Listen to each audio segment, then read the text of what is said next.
आपको एक बार फिर से तहे दिल से आपका स्वागत करते हैं, धन्यवाद देते हैं। सबको जय मसीह। हमारे साथ निकालेंगे दूसरा कुरिन्थियों की किताब, उनका 1 अध्याय और उनका 8 से लेकर हम 11 तक पढ़ेंगे मेरे प्रियो, और बहुत अच्छा रीति से लिखा हुआ है। आप पढ़ेंगे 8 पद को पढ़िए। भाइयों, हम नहीं चाहते कि तुम हमारे उस क्लेश से अनजान रहो जो आसिया में हम पर पड़ा। हम ऐसे भारी बोझ से दब गए थे जो हमारी सामर्थ्य से बाहर था, यहाँ तक कि हम जीवन से भी हाथ धो बैठे थे। वरन हमने अपनी मन में समझ लिया था कि हम पर मृत्यु की आज्ञा हो चुकी है, ताकि हम पर भरोसा न रखे, वरन परमेश्वर जो मरे हुए को जिलाता है, उसी ने हमें मृत्यु के ऐसे बड़े संकट से बचाया और बचाएगा। और उस पर हमारी यह आशा है कि वह आगे को भी बचाता रहेगा। तुम भी मिलकर प्रार्थना के द्वारा हमारी सहायता करोगे कि जो वरदान बहुतों के द्वारा हमें मिला उसके कारण बहुत लोग हमारी ओर से धन्यवाद करें। हालेलुया। बहुत ही जबरदस्त ध्यान सुनना है। अब मुझे देखे, सब लोग बाइबल पढ़ लिए सब लोग। अब ध्यान से कुछ समय कृपया करके, अब बच्चे शांत रहे और मोबाइल जिसका चालू है कृपया करके साइलेंट कर दे। हालेलुया। जिनका मोबाइल चालू है साइलेंट कर दे कि आने अभी डिस्टर्ब ना होने पाए। 20 मिनट शांति के साथ बैठे और ध्यान से वचनों को सुनते रहे। जो नया लोग है वो ध्यान सुनना है कि आपका परमेश्वर आपको बचाएगा। हालेलुया। जो पुराना लोग है और जो लगातार आ रहा है नया लोग, इन सब के लिए बहुत अच्छा संदेश है। हालेलुया। ये बच्चों को हम सीखे, बहुत अच्छा रीति से लगा। यहाँ लिखा है पौलुस अपने जीवन से बारे में बताया है। वो जब आसिया में था तो कैसे संकट और कैसे क्लेश उसके जीवन में आया था। हालेलुया। पौलुस कहता है, हे भाइयों, हम नहीं चाहते कि तुम हमारे उस क्लेश से अनजान रहो जो आसिया में हम पर पड़ा था। हम ऐसी भारी बोझ से दब गए थे जो हमारी सामर्थ्य से बाहर था, यहाँ तक कि हम जीवन से भी हाथ धो बैठे थे। वरन हमने अपने मन में यह समझ लिया था कि हम पर मृत्यु की आज्ञा हो चुकी है, ताकि हम अपना भरोसा ना रखें। आमीन। पौलुस बता रहे हैं कि पौलुस उसके जीवन में ऐसे संकट आया, ऐसे तकलीफ आया, तो वो उस समय जेल में रहकर अपने सेवक को कुरिन्थियों की कलीसिया को लिख रहा है कि मैं जब आसिया में था, हालेलुया, जब मैं आसिया में था तो उस समय ऐसे संकट, ऐसे क्लेश, ऐसे भारी बोझ से मैं क्या हो गया था, दब गया था। हालेलुया। और हम ये सोचे थे कि अब हम पर मृत्यु की आज्ञा हो चुकी है और हम जीवन से भी हाथ धो बैठे हैं। हालेलुया। पौलुस के बताने का अर्थ है कि उस समय जब मैं आसिया में था तो ऐसे क्लेश, संकट, जब जहाज में था तो पूरा संकट, चारों तरफ से नाव का फंसना, जोखिमों में आना, बार बार संकट में आना। हालेलुया। दूसरा कुरिन्थियों 11:24 में वहाँ पूरा दृष्टांत दिया है कि वो कितना बार पथराव किया गया पौलुस के ऊपर, कितना बार उसे 39 कोड़े मारा गया। एक बार पथराव किया गया, 3 बार 39 कोड़े मारा गया और उसके गालों को इतना टोचा। हालेलुया। और भाइयों के बीच में जोखिमों में जाड़े के दिन में उघरा रहना, ये ऐसे संकट, ऐसे क्लेश, ऐसे भारी बोझ से पौलुस क्या हो गया था, दब गया था। और पौलुस अपने जीवन से भी हाथ धो बैठा था कि अब मैं जीऊंगा कि नहीं जीऊंगा, आगे मैं जिंदा रहूंगा या फिर नहीं रहूंगा। वो अपने मन में सोच लिया था कि अब मैं नहीं बचूंगा, अब मेरे जीवन में मृत्यु की आज्ञा हो चुकी है, अब मैं इस महाक्लेश, महासंकट, इस भारी उपद्रव से मैं कैसे बचूंगा, ये पौलुस मन में सोच लिया था। हालेलुया। लेकिन प्रभु का धन्यवाद, 10 पद में हम पढ़ते हैं कि उसी ने हमें मृत्यु के ऐसे बड़े संकट से बचाया और बचाएगा, और हम पर यहाँ आशा है कि वो आगे भी बचाता रहेगा। हालेलुया। पौलुस बोला कि धन्यवाद, मैं मृत्यु के ऐसे बड़े संकट में पड़ गया था, लेकिन परमेश्वर ने जो मृत्यु से बचाया था और बचाता रहेगा। भजन संहिता 44 में हम पढ़े, हेडिंग में लिखा था कि पूर्व काल को वर्तमान की छुटकारा, पूर्व, वर्तमान और अभिवर्तमान। हालेलुया। रीडिंग में क्या लिखा था उसमें? पूर्व काल का छुटकारा वर्तमान से। पूर्व काल का छुटकारा और अभी वर्तमान का छुटकारा और आगे भविष्य के भी छुटकारा मिलेगा। हालेलुया। बोलो प्रभु यीशु मसीह की। प्रियो, इस वचनों के द्वारा आप लोगों को सिखाना चाहते हैं कि आप लोग जितने भी यहाँ आए हैं, आज भी हम पहले आज प्रभु में नहीं आए थे। हालेलुया। तो कहीं ना कहीं हम ऐसे बोझ में दब गए थे, और वो बोझ क्या है? हालेलुया। वो बोझ है बीमारी। वो बीमारी, दुष्ट आत्मा का बंधन, हर एक तंत्र मंत्र, पागल दुष्ट आत्मा, हर एक रुकावट, ये भारी बोझ, क्लेश, तकलीफ हमारे बाल बच्चे में ऐसा बीमारी आया। हालेलुया। हम सोच रहे थे हमारे बाल बच्चे बचेंगे कि नहीं बचेंगे, मेरा परिवार बचेगा कि नहीं बचेगा। हालेलुया।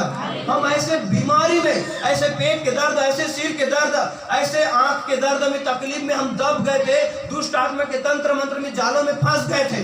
हालेलुया। फंस गए थे और हम अपने जीवन से आशा खो गए थे। हम जीवन से हाथ धो बैठेंगे और हम अब सोच रहे थे कि अब हम पर मृत्यु की आज्ञा हो चुकी है, अब मुझे करार कर दिया गया है। हालेलुया। अब मैं बचूंगा कि नहीं बचूंगा, यही हम सोच रहे थे जब यीशु मसीह में नहीं आए थे तो। हालेलुया। बोलो प्रभु यीशु मसीह की। लेकिन कहीं ना कहीं कोई ना कोई प्रभु का धन्यवाद, और प्रभु के लोगों ने वो सुसमाचार को आप तक पहुंचाया, और आप लोगों के लिए, प्रभु के दासों ने, प्रभु के लोगों ने, पूरा विश्वासियों ने आप सब के लिए मिलकर प्रार्थना किया। तो आप सबकी प्रार्थना के द्वारा जो आप बैठे हो, प्रभु ने उसको बचाया और बचाया। हालेलुया। बचाता था, बचाया है और बचाता भी रहेगा। हालेलुया। प्रभु ने बचाया ना, प्रभु ने बचाया, तब यहाँ आप बैठे हो। यदि प्रभु यीशु प्रभु आपके ऊपर जीवन में अनुग्रह नहीं करता, नहीं बचाता, तो आप यहाँ नहीं बैठे होते। हालेलुया। प्रभु यीशु मसीह ने आपको बचाया। पढ़े 10 पद में हम देखो, उसी ने हमें मृत्यु के ऐसे बड़े संकट, कहां से? बड़े संकट, मृत्यु के ऐसे बड़े संकट से बचाया। दूसरा है बचाएगा, और तीसरा है आशा। यहाँ आशा है कि आगे को भी बचाता रहेगा। हालेलुया। जो हम पुराने हैं उसको परमेश्वर ने बचाया, अभी जो बीच में बैठे हो, अभी वर्तमान में आए, उसको भी परमेश्वर बचाएगा, और भविष्य में कई लोगों को भी परमेश्वर बचाएगा। हालेलुया। वो परमेश्वर में जो नया लोग है, आप बिल्कुल चिंता मत करिए। हालेलुया। जो यहाँ आज यहाँ बैठे हैं, ये लोग ऐसे नहीं, ये लोग बीमारी में, दुष्ट आत्मा के बंधन में जिंदगी से आसक्त हो बैठे थे। किसी के बच्चे का बीमारी, किसी के तकलीफ, पेट के दर्द, सिर के दर्द, किसी ने जादू टोना, कोई घर बेच कर जाने वाले थे। हालेलुया। ऐसे भारी बोझ से लोग क्या हो गए थे? तब गए थे, और जीवन से हाथ धो बैठे थे कि अब जिंदगी नहीं बचेगा, मर जाऊंगा। ये सोच लेकर मृत्यु के ऐसे बड़े संकट से परमेश्वर ने उसे क्या किया? बचाया और बचाएगा और बचाता भी रहेगा। वैसे जितने भी नया लोग हमारे प्रियो, आप चिंता मत करिए, कोई भी प्रॉब्लम क्यों ना हो, चाहे कोई भी संकट क्यों ना हो, परमेश्वर बचाएगा और बचाता रहेगा। हालेलुया। अभी कुछ पल के लिए भारी लगेगा, अभी आप लोगों को थोड़ा भारी लगेगा, लेकिन धीरे धीरे परमेश्वर भारी बोझ उठा लेगा। हालेलुया। उसका नाम यीशु मसीह है, और यीशु मसीह पर विश्वास करना है। वही खुदा ने हमें बचाया है। हालेलुया। देखो लिखा हुआ है 10 पद में, उसी ने हमें, उसी मतलब कौन? परमेश्वर ने हमें मृत्यु के से बड़े संकट से बचाया और बचाएगा और बचाता भी रहेगा। आप इतने दिन तक घूम रहे थे, यहाँ वहाँ जा रहे थे। हालेलुया। लेकिन कोई आपको बचाने वाला नहीं मिला, तब यहाँ आए बैठे हो। हालेलुया। यदि वो लोग बचाते जहाँ आप पूर्वज से मानते आ रहे हो, तो आप यहाँ आने की जरूरत नहीं पड़ता। आप लोग कहीं ना कहीं जिंदगी से भूल गए हो। हालेलुया। वैद्य के पास जाकर, डॉक्टर के पास जाकर, वैद्यों के पास जाकर, और आपके मूल देवता आपको बचा नहीं सका, तब यहाँ आए हो। हालेलुया। और वो बचा नहीं सका, लेकिन आप प्रभु यीशु मसीह पर विश्वास करिए, जो आज आपके विश्वास और आपके परमेश्वर पर विश्वास करने के द्वारा आपको बचाएगा और आगे बचाता भी रहेगा। हालेलुया। जो वो लोग बचा नहीं सका, वो आज खुदा बचाएगा। हम लोग भी बचा नहीं सकेंगे, बस प्रेयर करेंगे, खुदा ही बचाएगा। हालेलुया। प्रभु यीशु मसीह की। तो दुनिया से थक गए, जिंदगी से हार गए, उदास है, हालेलुया। ताली बजाएंगे खुदा के लिए।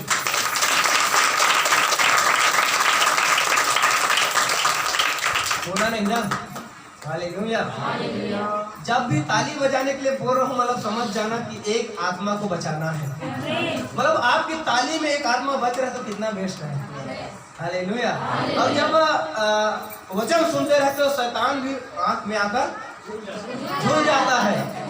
हालेलुया। ताकि मैं ऐसे वचनों को सुनने के लिए ना देखूं और कान को भी बंद कर देता है। हालेलुया। तो जितने लोग सोने वाले हो बोले हालेलुया। अब जो जाग रहे हो बोलेंगे प्रभु आशीष दे। हालेलुया। बहुत अच्छा प्रयोग। कई बार हम जिंदगी से हाथ धो बैठे थे, निराशा में, उदासी में, बेचैनी में, कंगाली में, जब कहीं ना कहीं बीमारी में और कर्ज में भी। ये क्या है? ये दबना है। कर्ज में क्या है? श्राप के बंधन में, तंत्र मंत्र के हमारे जीवन में जो जितना करना था हम किए लेकिन कोई छुटकारा नहीं दे सका। लेकिन आज मेरे प्रियो प्रभु यीशु मसीह के पास विश्वास के साथ बैठिए, प्रभु आपके सारे दर्दों को दूर करेगा। हालेलुया। परमेश्वर कहता है हे सब परिश्रम करने वालों और बोझ से दबे लोग मेरे पास आओ, मैं तुम्हें क्या दूंगा? बोझ से दबे लोग, परिश्रम कर करके हम थक गए हैं लेकिन बोझ से हम उबर नहीं सके। हालेलुया। लेकिन आज प्रभु के पास आना है, विश्वास करना है कि यीशु प्रभु मेरे लिए जीवित है। यही विश्वास करना है। हे प्रभु मुझे चंगा कर पुकारना है, प्रभु आपके बोझ को उठा लेगा। क्योंकि उसका वचन कहता है भजन संहिता 68 अध्याय उनका 19-20 में कि धन्य है वह प्रभु जो हमारे बोझ को प्रतिदिन वहां हमें उठाता है और हमें मृत्यु से भी वहां बचाता है। हालेलुया। और पहला पत्र 5 के साथ कहता है अपनी सारी चिंता मुझ पर क्योंकि मुझ को तुम्हारा ध्यान है। हम अपनी सारी चिंता, जितना भी चिंता कर रहे हैं अपने घर का, प्रॉब्लम का, अपने परिवार का, अपने बाल बच्चे का, भाई बहन का, अपने बेटी की, अपनी माँ की कि क्या होगा, कैसे होगा, क्या करेंगे आगे भविष्य में। हालेलुया। उस चिंता को, हालेलुया, उस सारी टेंशन को, चिंता को एक बैग में भरिए उसमें और सील कर दीजिए और यीशु मसीह के ऊपर डाल दीजिए। हालेलुया। जब वो टेंशन कहाँ है अभी? बैग में। और बैग प्रभु यीशु मसीह उठा लेगा तो आप फ्री रहोगे। हालेलुया। यही मेरे प्रिय अपनी सारी चिंता खुदा के ऊपर डालना है। जब हम अपनी चिंता करते रहेंगे तो खुदा फ्री रहेगा। हालेलुया। लेकिन हम अपनी चिंता को खुदा के ऊपर डाल देंगे, यीशु मसीह के ऊपर, तो वो हमारी चिंता को उठा लेगा, बोझ को उठा लेगा और हम अच्छे हो जाएंगे। इसलिए विश्वास करना है। क्या करना है? विश्वास करने में प्रियो प्रभु यीशु मसीह ऐसा नहीं परंतु जीवन देने के लिए आया है। हालेलुया। वो यूहन्ना 10:10 में कहता है मैं इसलिए हूं कि लोग जीवन पाए और बहुतायत सा जीवन पाए। हालेलुया। थोड़ा मोड़ा नहीं, छूट मुट नहीं, थोड़ा बहुत नहीं। हालेलुया। परंतु बहुतायत सा अनंत जीवन पाने के परमेश्वर बुलाया है आप लोगों को और प्रभु ने आपको खींच कर लाया वहां से, तब यहाँ तक आए हो और यहाँ आए हो तो प्रभु छुटकारा देकर ही भेजेगा। हालेलुया। बोलो प्रभु यीशु मसीह की। तो बस विश्वास के साथ बैठे कि प्रभु यीशु मसीह हमारे बीच में जिंदा है और वो दिखाई नहीं देता। हालेलुया। और जीवित परमेश्वर को देखना एक विश्वास से ही देखना है। हालेलुया। जो दिखाई नहीं देता वही परमेश्वर, उसी को विश्वास करना है। हवा दिखाई नहीं देता लेकिन हवा है ना, वैसे परमेश्वर जो आत्मा के रूप में है वो दिखाई लेकिन वो है। हालेलुया। उसी को विश्वास करना है। बोलो प्रभु यीशु मसीह की। परमेश्वर है मेरे प्रियो, इसलिए विश्वास करना है। आप प्रार्थना करते जाइए, रो रो कर, घुटना टेक टेक कर, हे प्रभु आज मुझे क्षमा कर, मैं विश्वास करता हूँ जीवन को देता हूँ, मैं जब तक जो तेरी महिमा करूंगा। यही विश्वास करना है। हालेलुया। बोलो प्रभु यीशु मसीह की। देखो मेरे प्रियो परमेश्वर जो है जक्कई के घर में आया। हालेलुया। वहाँ जक्कई के घर में परमेश्वर उसको देखा। हालेलुया। जक्कई जो है एक पापी मनुष्य था और वो जीवन से बहुत हताश था, उदास था। उसके पास धनी था, धन था, लेकिन उसके पास शांति नहीं था। हालेलुया। उसके पास शांति नहीं था। और वो यीशु मसीह के बारे में सुना एक बार, तो यीशु मसीह के बारे में सुना तो वो जब यूरोह से प्रभु यीशु मसीह जा रहा था तो अपने काम को छोड़ दिया। हालेलुया। सबको छोड़ दिया और यीशु प्रभु को देखने के लिए आ गया। और वो छोटा था और भीड़ के कारण यीशु को देख नहीं सका। हालेलुया। बोलो प्रभु यीशु मसीह की। और वो देखना चाहता था, लेकिन वो देख नहीं सका। लेकिन वो उसको पता था कि प्रभु यीशु मसीह को मुझे किसी भी हालत में देखना है, मुझे किसी भी हालत में यीशु मसीह को देखना है। वो कैसा है, कैसा दिखता है, कैसा रहता है। हालेलुया। आप भी विश्वास करें, प्रभु आपको दिखलाएगा। हालेलुया। धन्य है जिसका मन शुद्ध है, परमेश्वर को देखेंगे। वो जब कई जो है पेड़ पर चढ़ गया और यीशु इसी रास्ते में आने वाला, वो देख रहा है। हालेलुया। आज भी हमें घुटनों में आ जाना है, अब यीशु का इंतजार करना है, आएगा एक दिन। हालेलुया। वो पहले से